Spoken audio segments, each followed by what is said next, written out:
J-Dawg back to answer some more goddamn questions. First, this is a goddamn paid ski from Robert Green. Kind of just like a shout out, talking about goddamn Dead by Dawg update. Because he sent this on, I'm recording this on February 21st. He sent this on the 21st. Paid goddamn question. He says, sup J-Dawg? Sending this in on February 21st. We're exactly 4 months out from Dead by Dawg. Considering the fest was announced a good year plus ago, now it's actually starting to feel pretty damn close. What's the good word, folks? Well, the good word of mine, so you know, ironically enough, Easy E made this thing up for me. Put in the background. He said, why don't you just like talking about the ticket sales, like show a thing to as a reminder where they're at. So, because the minimum ticket sales that I need to hit is 300. I think it's like 310 or something to break even, some shit like that. But 300 I'd be fine, and that's like, that would be, I would do a second one. And the second one would also be pending too. If I'm not just going to put a show on every year with a bunch of goddamn hoagies on it, you know what I mean? Stuff that you've seen. If I can't get certain bands that I want, obviously the most ideal, number one Kahuna is Centurion, original goddamn lineup. So you saw my Seth interview. So, I mean, obviously that's it's not impossible, but it's unlikely because Wim and Rob are probably not going to want to do it.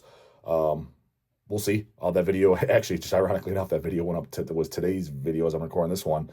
So we'll see how quickly Wim and Rob email me. My guess is they're not going to at all, even though it's kind of a shout out to them.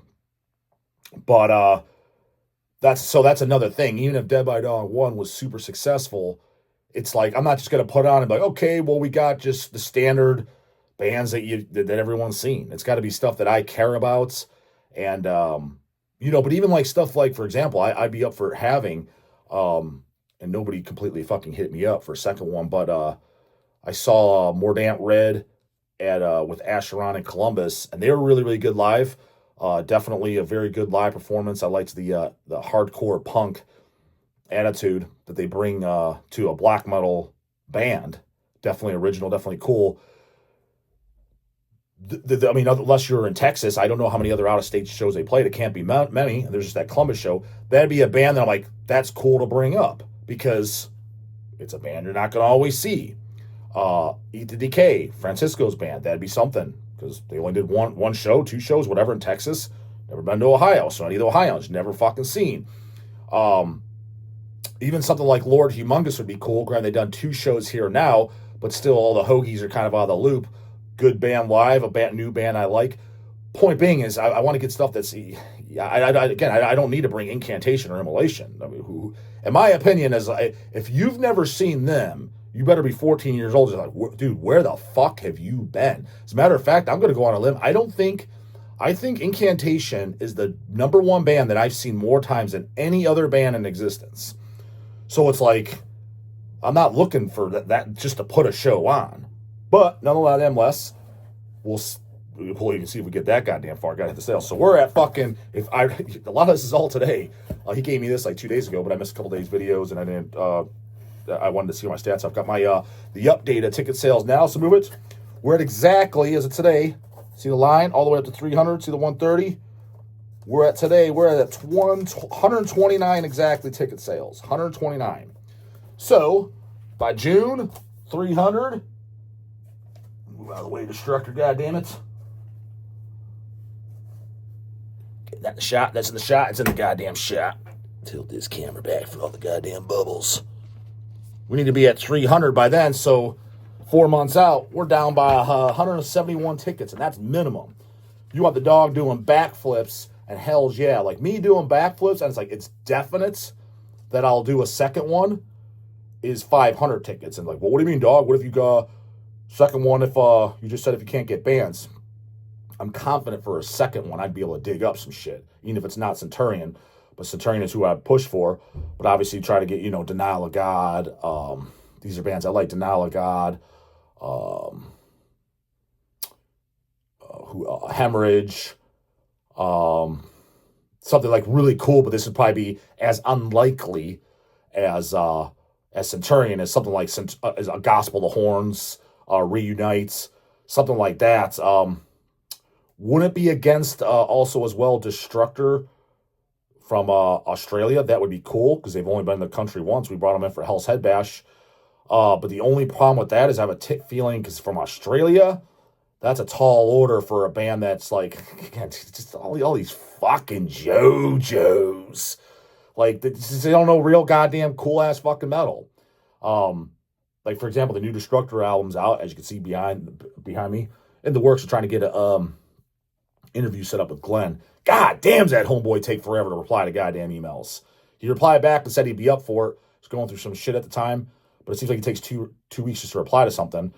But it's just funny because you see these newbie, stupid black metal bands or dumb shit or just whatever it is, just total junk. Like, Destructor's like a steady move, but doesn't fly out the door. When you see crap that's just like absolute, utter fucking garbage that flies out the door over, you're just like, goddamn, complete posers. I could see something like Ear of the Beholder if somebody's like, yeah, the new Behemoth's great. I'm not even going to throw that in the utter garbage pile. I'm talking about just monotonous, raw black metal shit that's been done 10 million times. Like, who's that? Coquette's Art's album band, whatever. Pale Swordsman or whatever. I mean, I listened to one of them when it came in, it flew out the door so goddamn fast. Listen to side A. It didn't need to be. Oh, this is what sells. This is what you're buying this over Destructor. Just whoo-wee. A real metalist would never fucking do that. But I'm just saying, goddamn. Oh, as far as then Robert Green, as far as the word, like, what do you mean by the word? I guess where you're at is actually fucking my attic visas. Is I got the receipts that it was submitted. This was about 2 weeks ago. I think I got it. 2, 3 squares. See, make sure they note it on there. Don't want people to put my shit on there. But yeah, Homeland Security sent me that. So they said that they got my visas, and so basically, but there's the step. It was like, yeah, we're submitting it. It's like, you better speed it the fuck up, goddammit. Because here's my worry. And wouldn't matter to any of you fucking guys, but is I have a feeling, and Paul Dunsky's the one who submitted the visas for me. He's like, oh, I'm pretty confident. He's like, going to the Vermont office, and he had enough time, he submitted 6 months out. He's like, I've only had problems when I submitted visas, 4 months out. It was like 6 months, I never had a problem. It's not that the visas won't go through, nothing like that. Is that it's going to be so, it's like, dude, I still got to buy plane tickets. I'm not buying the plane tickets until goddamn the visas are approved. Because what if the slim chance they weren't approved? And then I buy 6 goddamn plane tickets, 5 band members, and their manager is flying out too. Mika, that's what he's short for. That's why he signs off, Mika, but Michael. He's coming out. He doesn't need a visa. So all 5 guys need a visa, and then he's flying out. So, but I'm not buying 6 fucking plane tickets. I'm hope the visas go through. So it's like, what knowing the Dawg's luck is, yeah, most likely they'll get fucking approved, especially since they just played here last year and stuff like that at Hell's Heroes in Texas. Not worried about that. What I'm worried about is like, it's a month before. It's like, great, tickets are fucking outlandish now. I'm spending $3,000 a ticket. I'm definitely losing money on the fest then. Hell, even if I fucking sell 320 tickets or so, I'm definitely losing money then. That's the part where, I'm not going to say it's keeping me up at nights, but it's slightly irritating me just because I just want it done and off my hands. I want visas done and tickets bought. Okay, good. Just sit back and wait for the show, goddammit. That's what the goddamn Dawg's at. Other than that, all's looking pretty good. Everybody says they're still in. I still got to book everybody's goddamn hotel rooms. I got to drive up there and try to wheel and deal the goddamn hotel that they'll be at. Get some type of deal. I was like, I need whatever I need. I need a dozen rooms forever, because it's like attic needs 2 or 3. I wrote it all down. They need 2 or 3 rooms. Malignancy, I can't remember if Danny said 1 or 2 rooms. I wrote it all down, whatever the fuck they said. Evil Army, 1 room. Rotten Decay, 1 room. Lurking Corpses, I'm getting Shane a room. I think Shane's like, yeah, you don't need this. I'm getting you a room, homie. You get at least 1 fucking room. 2 beds, guys can sleep with you. What are you gonna do? Sleep in the van? That's Dawg ain't no goddamn fucking slave laborer. I don't expect that. It's just, I don't know. I have a moral high ground too of putting something else. That's why I pay the bands, etc. I'm not looking to just the pay pig, the Jew dog, kind of like take care of you too, within fucking reason. But if I'm buying whatever 10, 12 rooms, because the thing is, I'm probably gonna stay there too. Lindsay and I'll probably stay there, even though it's a 75-minute drive back. But I'll probably stay there that Saturday night, just in case if I want to, quote unquote, party. I'm not gonna say party, but in a sense, stay up real late because bands might need me, or if they need something in the morning, going back to the. I just want to be around in case something pops up. or, we got to shoot an interview or shoot a video late at night after the show, just have the goddamn option towards like, oh, great, I got a 75-minute drive home. Other than that, I don't think there's anything else to goddamn report on. Like I said, literally just got the quota because they send it to me every Friday, it seems like, an updated sales tickets. And it was like, I think last week, I think it was at 121 or the last report. And then today is 129 on the 21st. So down by over a half. So get them goddamn in, goddammit. Raymond Rodriguez. Jay Dizzle, Mushroom Leg here. Been watching your channel since the very first video. Good. Keep it up. If you don't believe me, check the comments. I mean, I don't think that's either way. I mean, I don't think that's something to lie about. I mean, I don't think that's, Question, please. What is a question you wish someone would ask but never does? Thanks for the hour/day/week/years worth of entertainment. that it has been, goddamn it. A question I wish somebody would ask me? I mean, I never thought about it. I never sat around thinking, I wish somebody would ask me this. That's never come up to, that's never came to my mind. I will say this. I thought that the most standout question that somebody asked me in person, it's only happened twice. Funny thing is, it just happened at the goddamn Asheron show for the second time, and it was both by chicks. I thought that was the best goddamn question that you could fucking ask. I was like, what'd you think of the new Morbid Angel? Who cares? Go listen to them, make your own goddamn mind. But the first one was a couple. It was at Maryland Death Fest. You could tell they're young. They're probably had to been early 20s. I can't remember their names. I'm sure they told me. But she was with her boyfriend, and, he came up, want a photo, stuff like that. And that's usually how it goes. The dude's usually doing most of the talking, and then presumably their girlfriend, wife, somewhat watches me or at least tolerates it. Maybe they're a fan as well. And they asked for a photo and shit like that, and then she just stepped in. She's like, I really like it when the videos where you show your cats. She's like, how your cat's doing? I was like, that's the best thing someone's finally actually asked me in person. Something that actually kind of fucking matters. So that was cool. And then I got it the second time at the Asheron, same scenario. A couple that's around like my age. Forget the dude's name.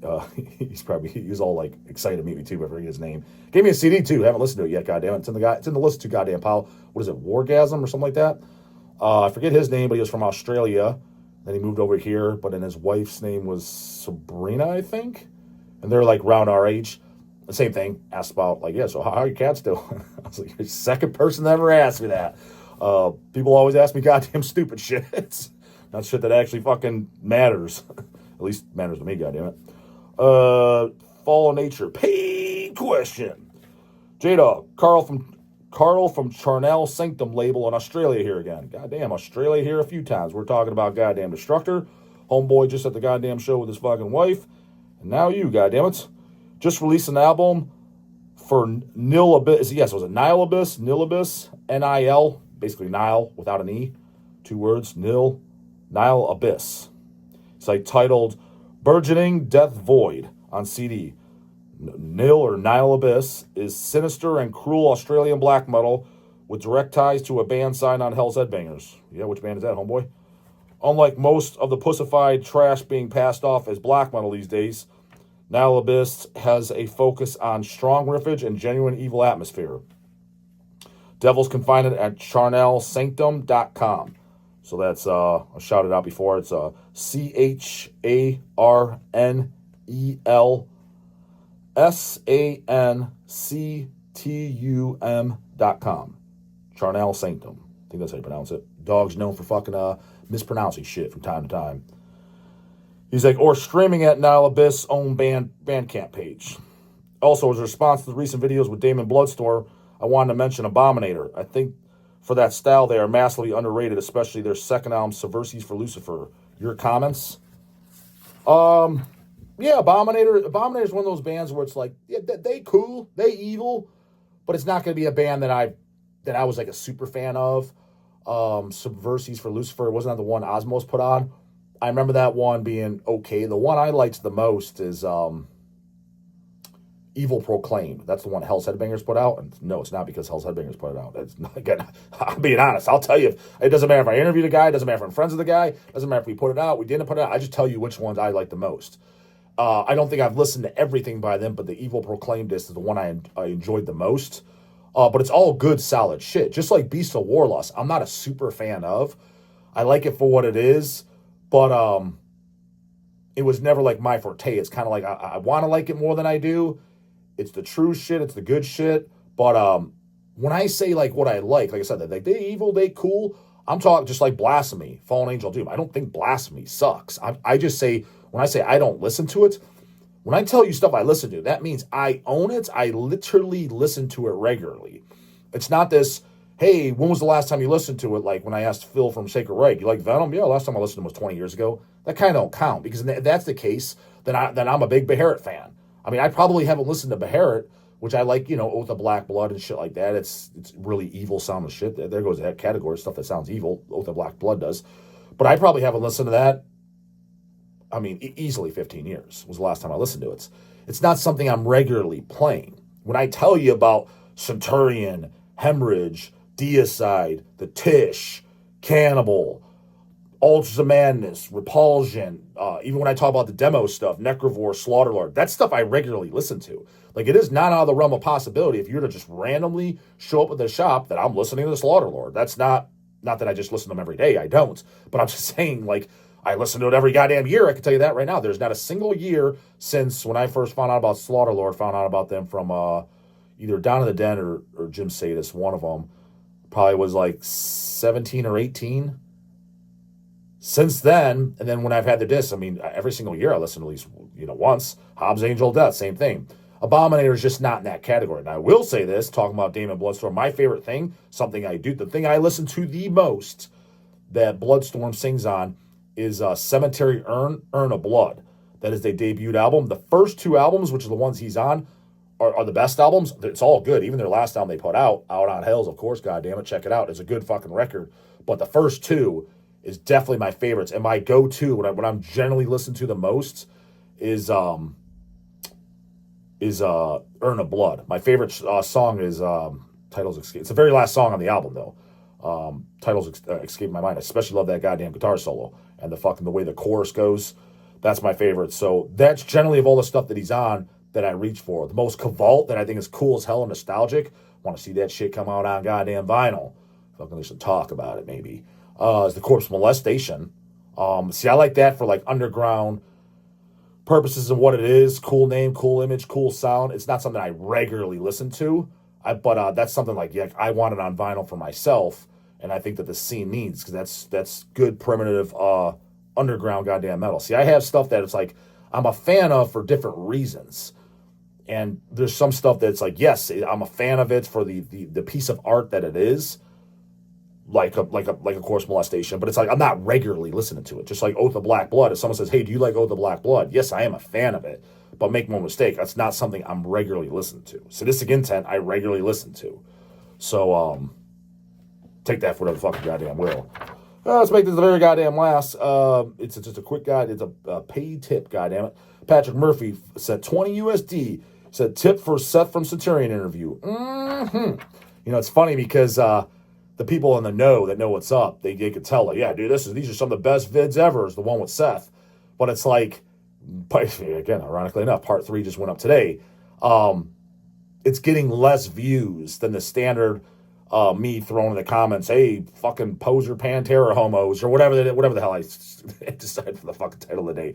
It's getting, the first one did really good, got like 4,000 views, but part 2 and part 3, like, it's less views by 1,000 or so. And it's like, what I think, kind of like the guy's one question, what do you think people wish you would ask you? It's like, what videos do you wish they'd watch? Watch the good shit, man. Like, the informative stuff, the good stuff.